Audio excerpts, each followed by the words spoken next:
বর্তমান সময়ে সুদ ছাড়া টাকা পাওয়া যায় না। ব্যাংক অন্যান্য প্রতিষ্ঠানগুলো শহর সবখানে সুদ আর সুদ।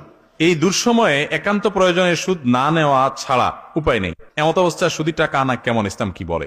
সুদ নেওয়া ছাড়া উপায় নাই কেন? মানে আপনারে কেউ ধরে হাত পা বেঁধে ধমসে পিটাচ্ছে আর বলতেছে বেটা সুদ নিবি, তুই তোর বাপু নিবি, এরকম কিছু? এভাবে কেউ সুদি লোন দেয়? বরং সুদি লোন নেওয়ার জন্য ঘুরা লাগে, তাই না? সুদকে আল্লাহ তাআলা হারাম করেছেন, শুধু হারাম না, ভালো করে শুনে রাখেন। পৃথিবীতে যত হারাম বক্ষণ আছে, যত হারাম আছে, এর ভিতরে সবচেয়ে ভয়াবহ হারামের নাম হলো সুদ। সুদের চাইতে ভয়াবহ হারাম আরেকটা। সুদের টাকা দিয়া আপনি যদি বাজার থেকে হালাল এবং সুন্নাহ সম্মত উপায়ে বিসমিল্লাহ আল্লাহু আকবার বলে জবাই করা গরুর গোশত কিনে আনেন, তাহলে কুকুরের গোশত রান্না করে খেলে যেরকম গুনাহ হবে, আপনার সুদের টাকা দিয়ে গরুর গোশত কিনে এনে খেলেও সেরকম গুনাহ হবে।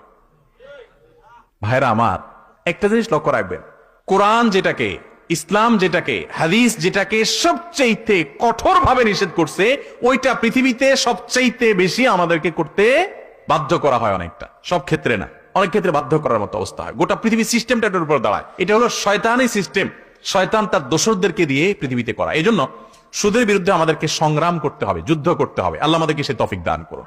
এখন যে ভাই প্রশ্ন করছেন, উনি হয়তোবা ফাঁসা গেছেন কোনো কারণে, সুদি লোন নেওয়া ছাড়া উপায় নাই। তো ফাঁসাটা কিরকম? আপনি বিদেশে যেতে পারছেন না, তো হবে না, যাবেন না, এতে কি আপনি মরে যাবেন? আপনার হয়তো কোনো একটা ব্যবসা সুদি লোন নেওয়া ছাড়া বাড়াইতে পারতেছেন না, তো এতে কি আপনি মরে যাবেন? আপনার একটা বাড়ি সুদি লোন না নিয়ে করলে যেটুকু করছেন সেটুকু ধ্বংস হয়ে একেবারে ইট খুলে পড়ে যাবে? তাহলে আমরা এগুলাকে বলি যে নিরুপায় হয়ে সুদি লোন নেই। জি না, এটা নিরুপায় বলে না। আপনি নিজের দিনকাল একটু ভালো করার জন্য সুদের কাছে যাচ্ছেন, আল্লাহর ওয়াস্তে সুদের কাছে যাবেন না, হালালে থাকবেন।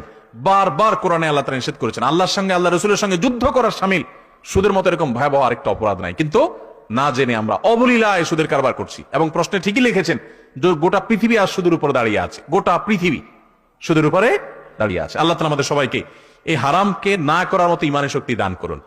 সুদি লোন নিলে বাড়িটা আরেকতলা করতে পারবেন, সুদি লোন নিলে ব্যবসাটা একটু বড় করতে পারবেন, সুদি লোন নিলে ব্যবসা আপনি বিদেশে যেতে পারবেন, আপনার অমুক কাজটা হবে, বুঝলাম।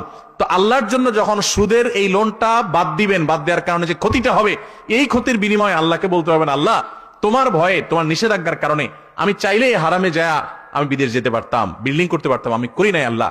তো তোমাকে খুশি করার জন্য এই স্যাক্রিফাইসটা করছি, এই ত্যাগটা করছি, তুমি আমাকে জান্নাত দিও। আশা করা যে আপনি আল্লাহর কাছে জান্নাত পাবেন।